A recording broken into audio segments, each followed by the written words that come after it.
The desert sun beat down hard on the lonely plains, where silence carried heavier than the wind itself. Miles away from town, a rancher named Cole rode his old white stallion, his hat pulled low to keep the glare from his eyes, the leather of his jacket worn thin from years of solitude and dust. He wasn't looking for trouble, he never was, but out here in the unforgiving West, trouble had a way of finding a man whether he welcomed it or not. Cole had been riding since dawn, heading back from a supply run, when he saw something ahead that made his chest tighten and his heart drop like a stone. At first, it looked like a shadow tangled in the branches of a dead tree. As he drew closer, his horse let out a sharp, nervous snort, sensing the weight of what was ahead before Cole could fully see it. And then it became clear. A young Apache girl, no older than 16, hung from the branch with her wrists tied, her ankles bound together, her head drooped forward, her long black braids falling over her shoulders,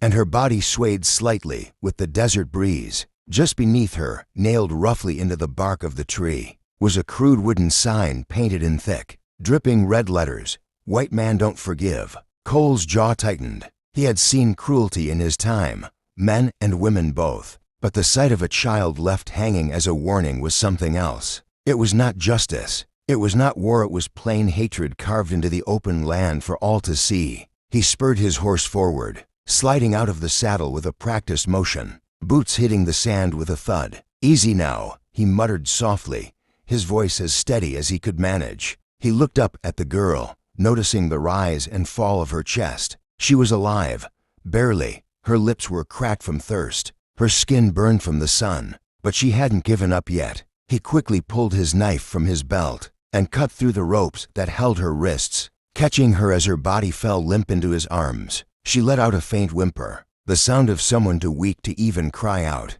but still fighting to breathe. Cole carried her gently to the shade of his horse, laying her down on the sand, his canteen already in his hand. He lifted her head carefully, pouring a few drops of water onto her lips, watching as she swallowed like each drop was a miracle. "You're safe now, girl," he whispered, though part of him wondered if that was true. Whoever had done this had done it with purpose, and leaving a sign like that meant they weren't just trying to kill her. They were trying to send a message. To who, he didn't yet know. The girl's eyes fluttered open, dark and wide, filled with fear and pain. She spoke in broken English, her voice barely more than a breath. They kill my family. Say no mercy." Her words cut deep. Cole knew this desert. He knew the blood that had been spilled on its sands for generations. White settlers pushing west, tribes pushed back into corners, revenge on both sides until the land itself seemed thirsty for blood. But this cruelty against a child was something Cole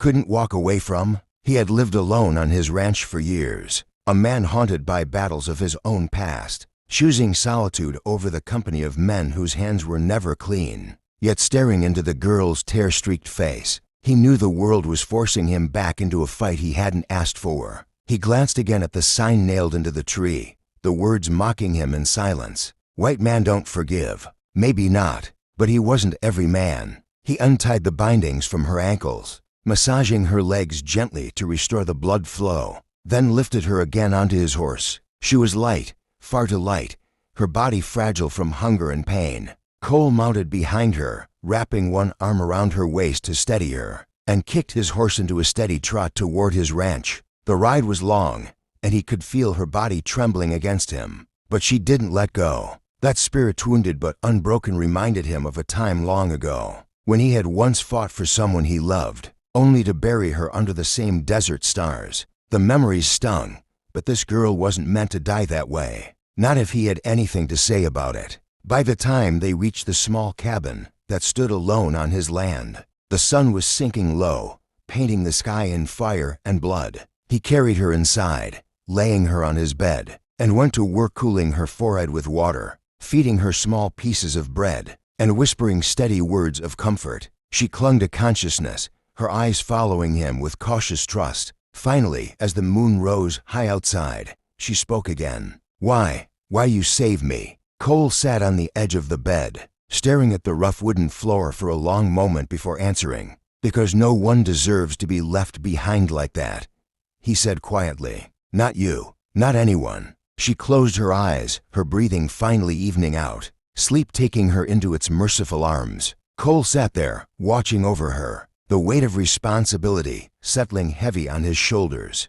Whoever had left her out there would come looking, and when they did, they would find a man who had spent his life alone with nothing left to lose. Now, he had something worth protecting again. As the night deepened, Cole rose, walked outside, and looked toward the desert horizon. The wind carried whispers across the sand, the same whispers he had been running from for years. Maybe the sign on the tree had been right, maybe white men didn't forgive. But Cole wasn't looking for forgiveness. He was looking for justice, and if justice meant going to war to protect one young girl who still had a life ahead of her, then so be it. The lonely rancher who had sworn off the world had just found a reason to fight again. The next morning, the desert sun crept over the horizon, spilling golden light across the ranch as Cole stepped outside, his rifle slung across his shoulder, his eyes scanning the distance like a man who knew danger was never far behind. Inside the cabin, the young Apache girl slept, her breathing steady now, her strength slowly returning. And though she was safe for the moment, Cole knew the men who had left her hanging from that tree weren't finished. Signs like that weren't made to be forgotten, they were made to instill fear. And men who lived on fear would come back to enforce it. Cole spent the day preparing. He patched the roof of his barn for vantage, stacked firewood near the door, filled buckets with water from the well, and laid out ammunition like a man laying cards on the table of fate. By evening, the girl awoke again, her eyes clearer now, her body less frail, though the pain of loss lingered in her gaze. She told Cole her name was Ayoka, meaning she brought happiness, a name that cut deep against the tragedy she carried. Her tribe, she explained, had been attacked by a band of merciless, outlaws men who had no loyalty to either white settlers or natives, only to their own greed and hatred. They slaughtered her family, left her as an example, and rode off with blood on their hands and laughter on their lips. Cole's jaw clenched as she spoke, his fists curling tighter around the tin cup he held. He had seen men like that before, back in the wars, men who thrived not on honor but on cruelty, and he knew the kind of death they deserved. But Ayoka looked at him with those dark eyes, not asking for vengeance, but silently pleading for protection, for a reason to believe not all men were monsters. That night, when the stars stretched across the black desert sky, Cole heard it, the distant sound of hooves, faint at first, then growing stronger. His horse shifted nervously in the corral, sensing the storm about to break. Cole loaded his rifle, his face grim but calm, and whispered to Ayoka to stay. Hidden under the floorboards he had pried open earlier, she resisted, tears in her eyes, afraid of losing the one man who had shown her mercy. But Cole pressed her hand gently. "Trust me, girl. You've got a future out there, and I aim to see you live it." Reluctantly, she slipped into the hiding place, her small fingers clutching his hand until the very last moment before darkness swallowed her. Then Cole stood alone. The outlaws rode in, 5 of them, rough men with sneers carved into their faces, rifles slung across their backs, their leader a tall, scarred brute with a red bandana tied around his neck. They reined in their horses at the ranch gate, laughter spilling into the night like poison. "Evenin', rancher," the leader called out, his voice dripping with mockery. "We seen you ridden off yesterday with something that belonged to us, thought we'd come take her back, or maybe hang you right beside her for keeping her." Cole stood steady on his porch, rifle in hand, his white horse behind him like a silent sentinel. "She don't belong to you," he said, voice low but carrying across the desert air, "and you'll not lay another hand on her as long as I draw a breath." The men laughed, but there was an edge to it now, a flicker of unease at the steel in his tone. The leader spat into the dust, raised his pistol, and said, "Then you won't be drawn much longer." The crack of gunfire split the night. Cole dove behind the porch post, firing back with deadly precision. Years of solitude hadn't dulled his aim, if anything, it had honed it sharper. His first shot dropped a rider from his horse, the man crumpling into the sand. Chaos erupted. The horses reared, the men shouted. Bullets splintered wood and whistled past Cole's head. He rolled, fired again, another outlaw tumbling lifeless to the ground. But they were relentless, circling, trying to flank him. Cole felt a sharp sting in his shoulder as a bullet grazed him, blood soaking into his shirt. but he gritted his teeth and held his ground. Inside, Ayoka trembled in the dark, listening to the storm of death outside, her heart pounding like a drum. She wanted to scream, to help, but Cole's words echoed in her mind, "Trust me, girl," and so she prayed silently to the spirits of her people.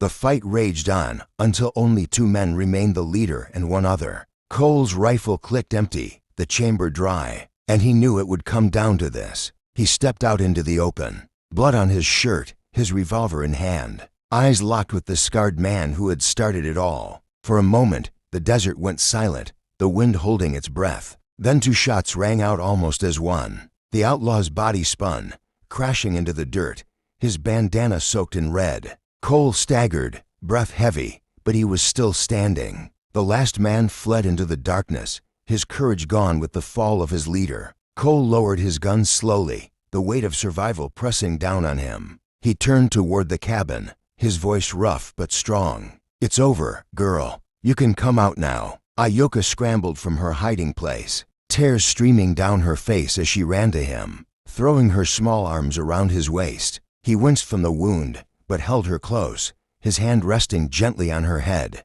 "You're safe now," he whispered. The desert, once a place of cruelty, had witnessed something else tonight: sacrifice, courage, and a bond forged in blood and mercy. Days later, as Cole's wound healed and Ayoka regained her strength, they stood together on the porch, looking out at the endless horizon. She asked him what would happen now, where she would go, who she would become. Cole smiled faintly, the lines of loneliness on his face softening. "You'll stay here as long as you need. This ranch was built for one, but maybe it was meant for two." And in that moment, beneath the wide sky and the whisper of the desert wind, a lonely rancher found a reason to keep living, and a young Apache girl found hope again. The sign on the tree still haunted them both, but its words no longer carried the same power. For forgiveness, Cole knew, was not about the color of a man's skin or the vengeance of his enemies. It was about choosing to protect the innocent, even when the world had forgotten mercy. And so their story did not end in hatred,